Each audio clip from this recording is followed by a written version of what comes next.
Thank you for tuning in to Koppen Comic. I'm Brian Koppen. We're with Comics Zack and Kiki.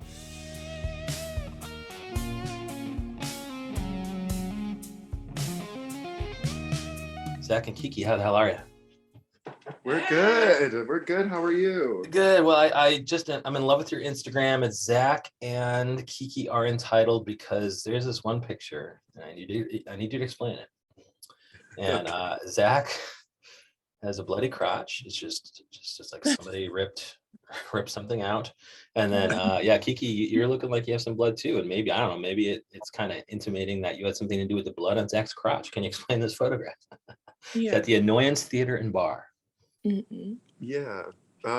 So the Annoyance is one of the comedy theaters here in Chicago.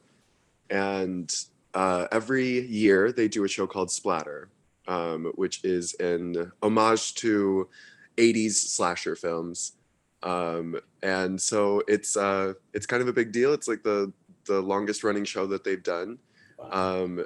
And what we do is we play archetypes of characters. So I played the jock and Kiki played the cheerleader.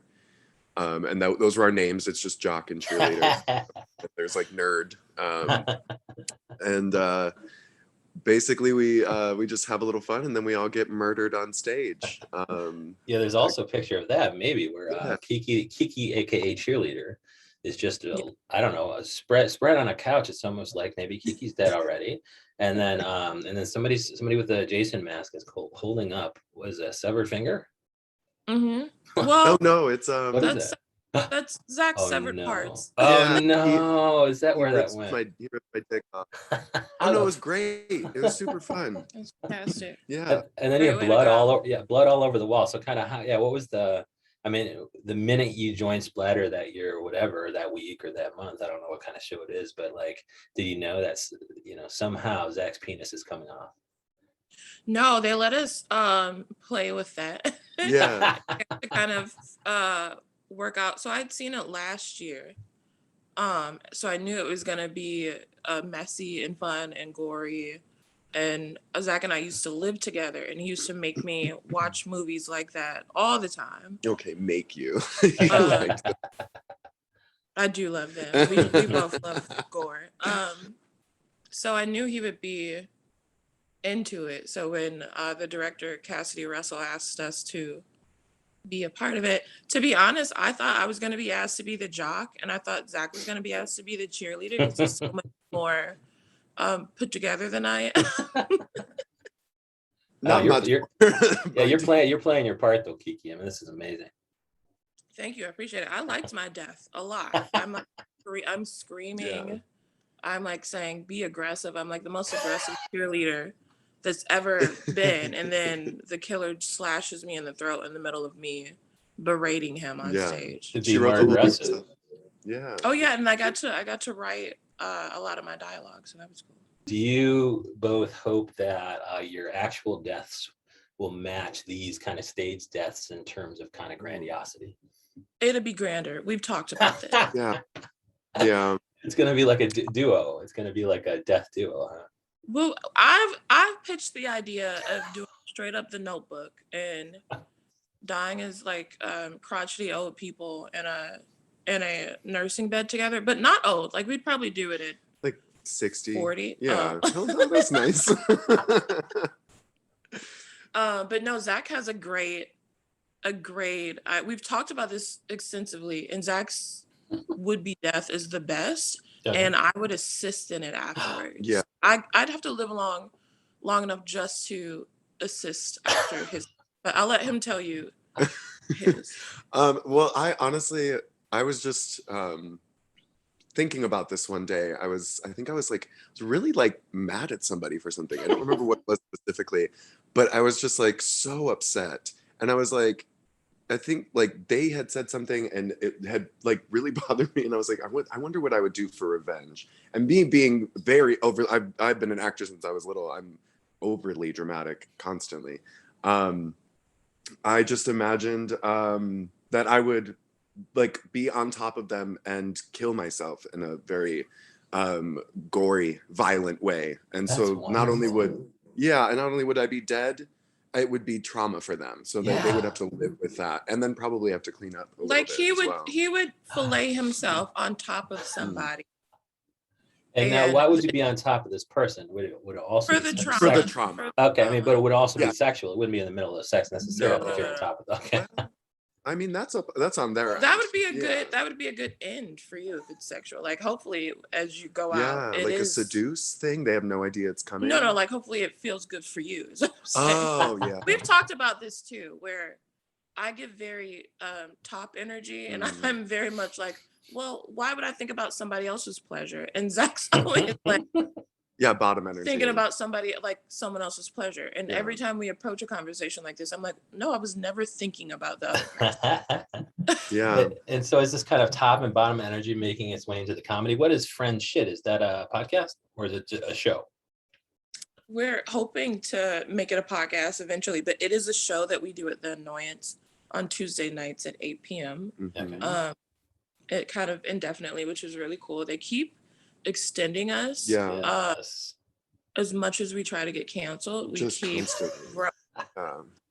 but it's a show about it's a comedy show, but we've been through so much shit in our friendship that we wanted to we wanted to produce a show where we got to show our comedy, tell some of the stories about our friendship. And Zach and I for years have had somewhat of a debate about what best friendship is, if best friendship exists. And a lot of people see us as best friends, and we don't see it on the same page so much as where I go in and out of being like, yeah, we are best friends.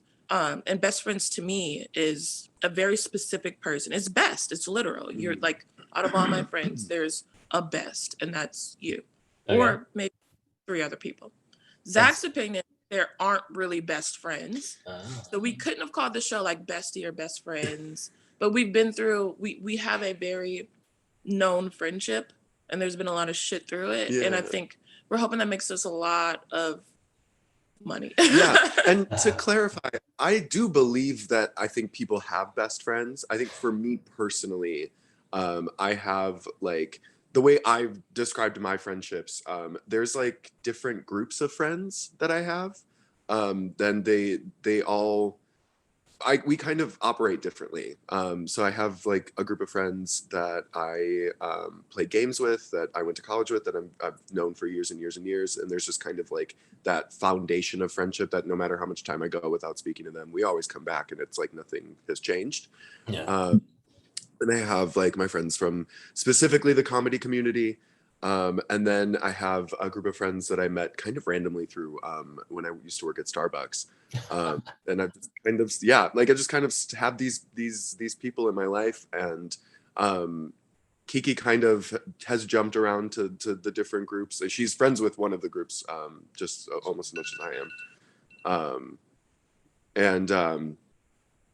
So, yeah, I mean, I guess for me, it's they're all, I guess, considered like some of my best friends. They're different circles that are on the same plane. Yeah. As opposed to me, I have, I think, a good amount of friends too, but they're on tiers. Mm-hmm. You know. Yeah. Tiers. Mine sort of tiered for sure. They're just different vibes, different people. Like I would never even if I consider somebody my best friend, I will never tell that person. And so the reason so I have two very close friends, each of whom I brought from Chicago to New York, and we've known each other for decades. So each friend, they don't hang out with each other, but me and each of them one-on-one hangouts, for decades now. But like it's kind of varied in terms of closeness, right? And so I'm not going to call somebody best friend because then it's like, oh, you don't have to put in any work to remain there. It's like, yeah, that's what it is. I agree. That is what it is. Yeah, I just, so I also really value alone time. Yeah. So it's kind of like, for me, it's like a boundary, I guess, because I have to be able to like kind of be a little bit of a recluse once in a while. That's how I recharge personally. Yeah, totally introvert. Yeah, me too. Yeah. And with me, I do too, except for with Zach. Like I think that's one of the things he doesn't always get. I am not super extroverted. I am not super clingy. He just doesn't get the side of me that wants space. I can feel alone while he's next to me. That's So That sounds a lot more sad than it is. Yeah. A little bit. That's kind of a low. Yeah, it can go either way. So I guess that's good. I guess. Thank you. sounds comforting, you know. Yeah. But real quick, I have to also hear because it says here very black, very gay, very friendship, very entitled comedy duo. And Mhm. because the Instagram is Zack and Kiki are entitled, I have to ask you about entitlement. What interests you so much in entitlement that it's made its way kind of to be a common thread in your comedy, and at least marketing? Well, we're part of the millennial generation. And we kept hearing like millennials are so entitled. They're so, they expect everything to be done for them. They don't want to work, all this stuff over and over again. And it started, I mean, there's a level of truth to it. It's almost like how, I don't know if are you familiar with Broad City? Oh, sure. Yeah, I love it. So Alana said this thing where it's like she's like they said like these characters there's like 15% of them in their characters or something like that.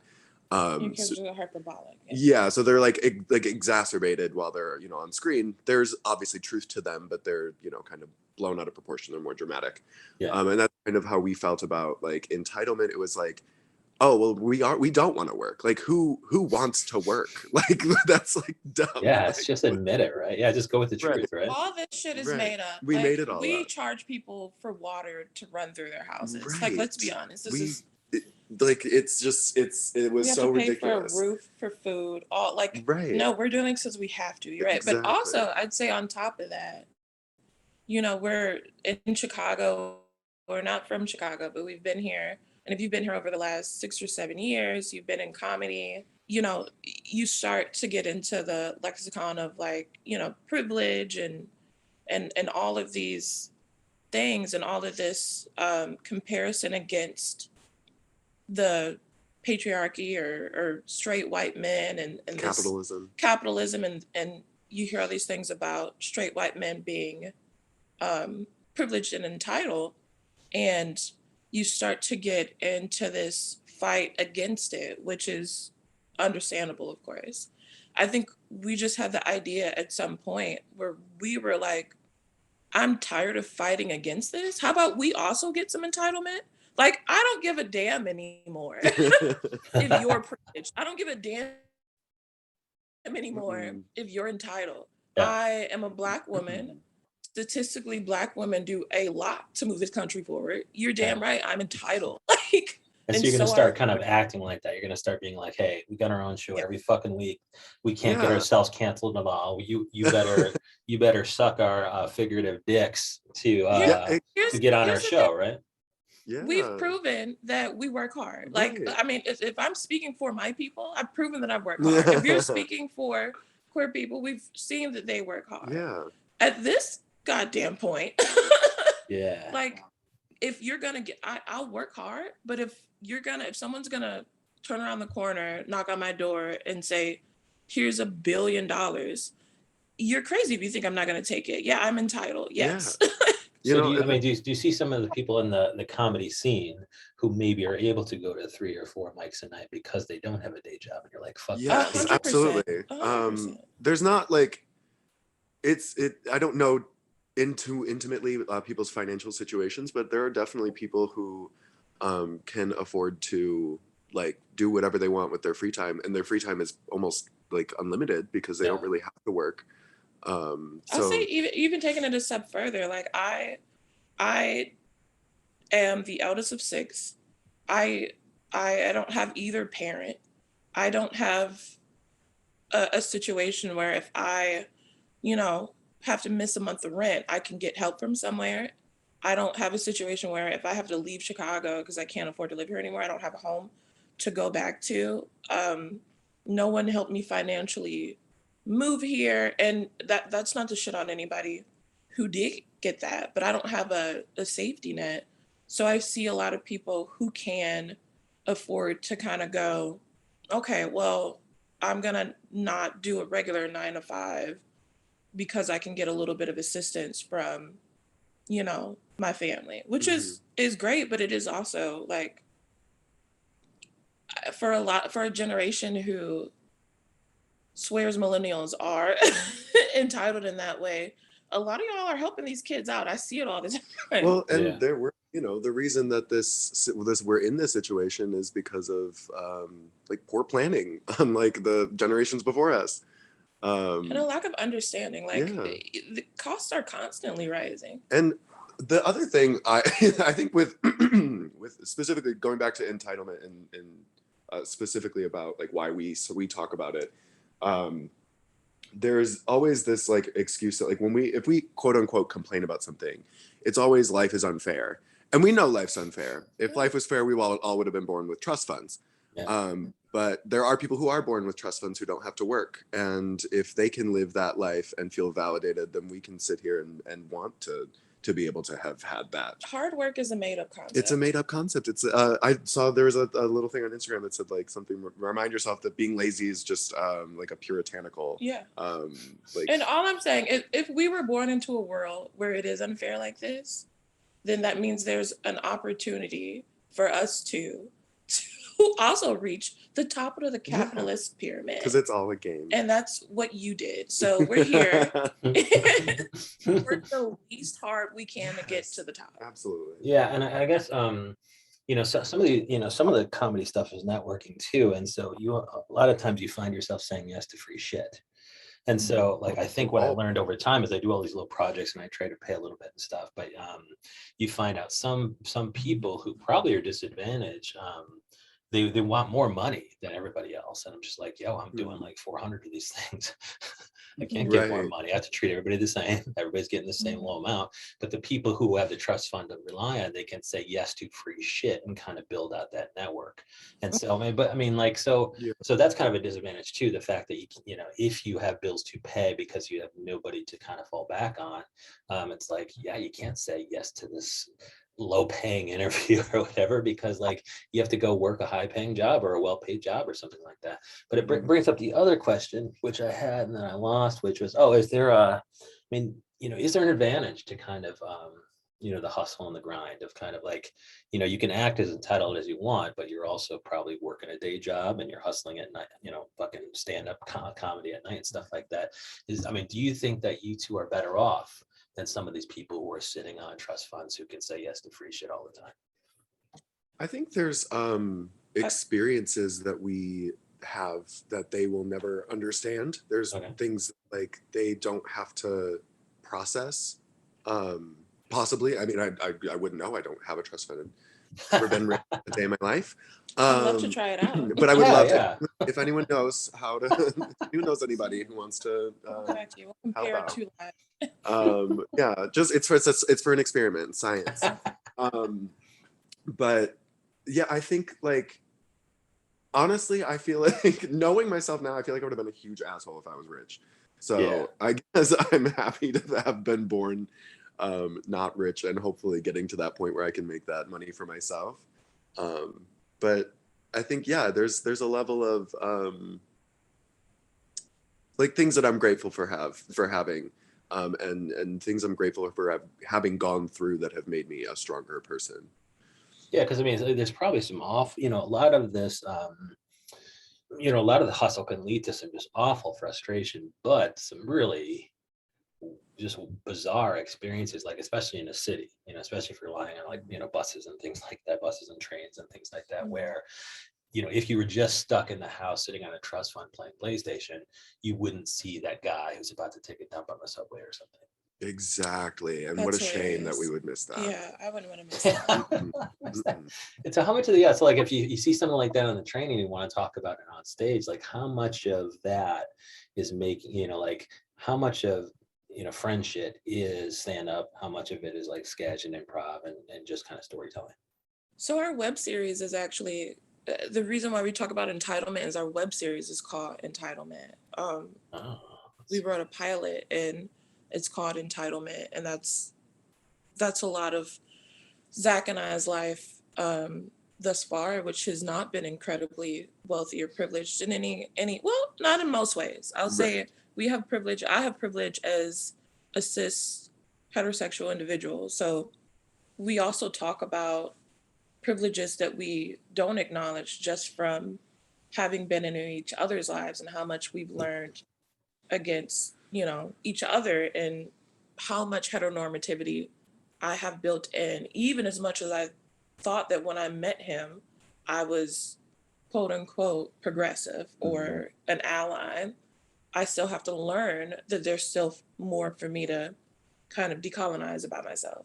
Yeah. So what did you learn? Yeah, and I see here on the friendship from your Instagram, Zach and Kiki are entitled. It has a link tree, and your link tree is friend shit without the I, friend shit, SHT, Yeah, and it has Yeah. the entitled Where? the entitled series episode 1. And so is that kind of where you can talk about some of the things you learned about Zach, and what did you learn about Zach?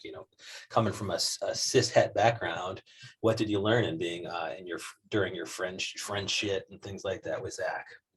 Yeah, I think in that very first episode, it touches on it a little bit because it's in a stupid way. But I think good. one of the things that I learned that we talk about early on is I I definitely kind of, I guess, negated a lot of his feelings about certain things. And I don't want to correct me if I'm wrong, but we've lived together for about 6 years. And early on, when we first moved to Chicago, there'd be times where we'd be hanging out, maybe going up and down Andersonville, and I'm touchy. With everybody, anyone I'm close to, I like to hold hands. I like to link arms. Yes, I note to like, self: when in Chicago, hang out with Kiki. yes, I love that. And I don't see, I never saw a problem with it, but it would start to kind of eat at him a little bit for more than one reason. One, he's just not touchy. Okay. But I think the most connected reason to what we're talking about is because he would kind of maybe pick up that people were assuming him to be into a heterosexual relationship. And You're cock blocking me, Kiki. Is Zach? No. Is that essentially what you were feeling walking through Andersonville, or no? No, actually, Okay. it was more of a, but good. That's a good assumption, honestly. I feel like that would be You are cock blocking. I love all this touching, but you're cock blocking me, right. Kiki. You're out here. And it's not like, it's it just was- your identity wasn't being Yeah, it seen. was like I spent years in the closet like most queer people, and so like when I came out, it was like very free. It's a very freeing feeling, and that kind of brought back those feelings of like there was just something about it, like subconsciously I started to like feel like my identity was being compromised a little bit. And it just was like that, and in combination of just not being a very like touchy person, it just kind of they built on each other a little bit, and it just was like it was uncomfortable for me. And honestly, I think I've gotten a little bit better with it. Yeah. Now that we've talked about it But ad like, nauseum to be completely fair, like, I at that time was treating it like it was ridiculous. It was essentially like a microaggression. Yeah. Like, I was treating it like, why would you feel that way just because we're holding hands? And I think I'm a pretty caring friend. I think I care about when somebody brings a concern to me. But with those things, I could not see it, so I treated it like it wasn't important. And Really that's neat. Like a real caring person had kind of a blind spot there. You really were not even. It's like, no, hell no, dude. I'm such a caring motherfucker. Like, why are you coming at me like this? It's being very nice to be touchy, right? Well, because we just live in a heteronormative world where I don't even think like if I'm holding somebody's hand, or it wasn't even holding his hand that often. It was just being really close, or even with him constantly. Like, in my mind, if people assume us to be together, that is of course normal to me, because that's what we see in everything, every Disney movie, everything. Like, to me, it was like, so what? They'll, like, if they want to ask, they can ask. We're not. And also, I think if you look for long enough, you'll be like, maybe not. Like, Yeah, like, look closer. Why don't you come up and talk to us instead of judging? Yeah, but Zach is like, I was in the closet for so long. I'm fucking free now, and it's like I'm trapped back in the closet again. Like, and it wasn't like there were just some sometimes people would kind of bring it up almost. And like sometimes they were joking, but there were other times where I was like, do you actually think that? Like, Yeah. and then it was kind of, that's where it started to get a little bit more complicated, because I was like, well, if like, it became more of a reality for me. It wasn't just a feeling at that point. It was like, oh, this might actually be like people thinking this.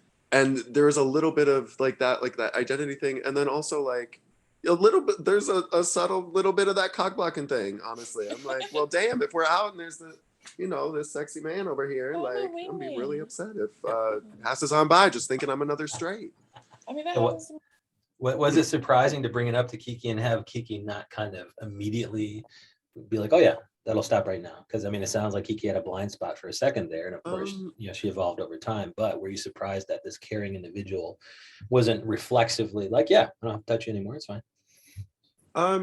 No, weirdly enough. You're like, I knew she had a blind spot with this gay stuff. No, I mean, I think I knew that it was. I think deep down I knew it was innocent on her end. So like, I don't think he was thinking that way. So not only that, but like, we also grew up very differently with like the way we interact with our families. Like she grew up with sisters who were very close to her. They were always kind of all over each other. They're always all over their mom.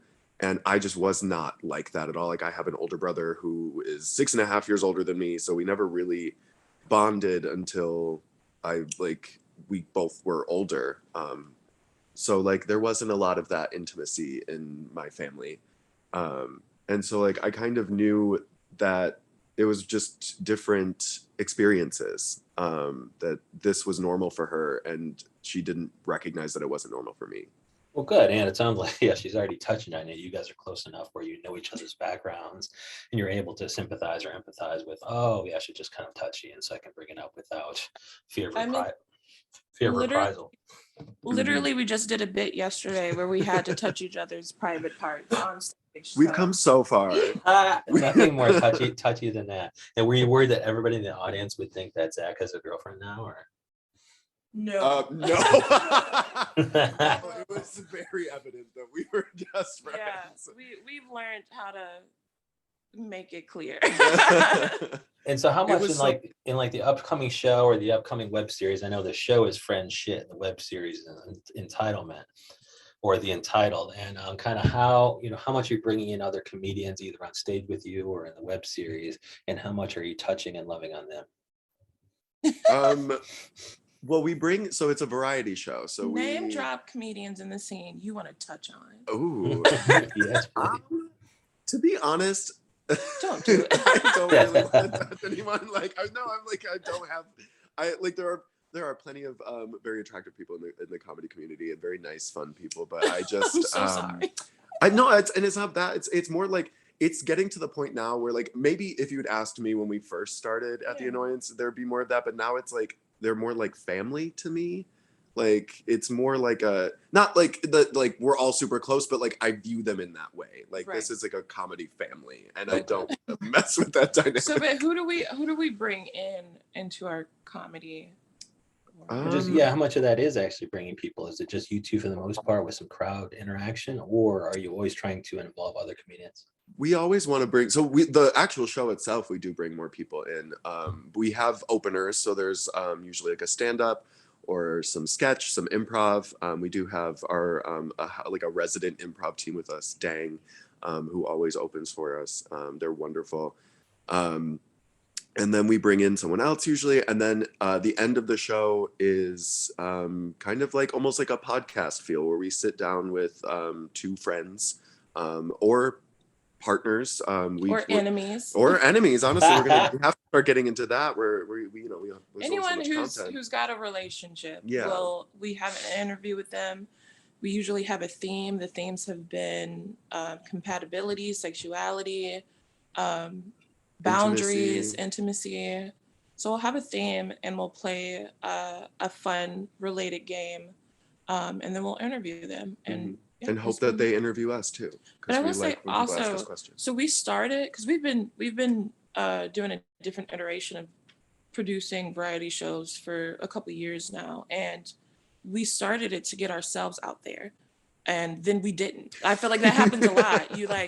you start to host other people and you start to want to showcase other talent, and you go, wait, This was for us. this was for us. What the hell? With friendship, we're trying to push ourselves out there more, so people, I mean, it sounds selfish, but you have to It is advocate, so. you have to like push yourself, you know. Yeah.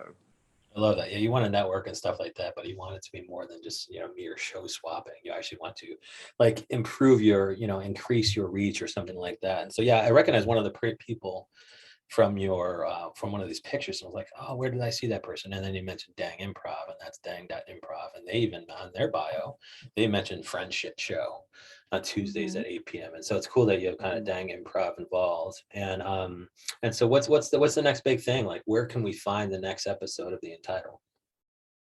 We're still working on getting that filmed. The people who filmed the first one did such an amazing job. But that means they're in demand and super expensive and super busy. Right? And in LA now. So oh no. So let's take this moment to say, hey, listeners, if you click on our link tree, you watch episode 1 and you can stomach it, you want to work with us and you do filming to any degree and you want to help us out, you can reach us at Zack and Kiki Comedy at gmail.com.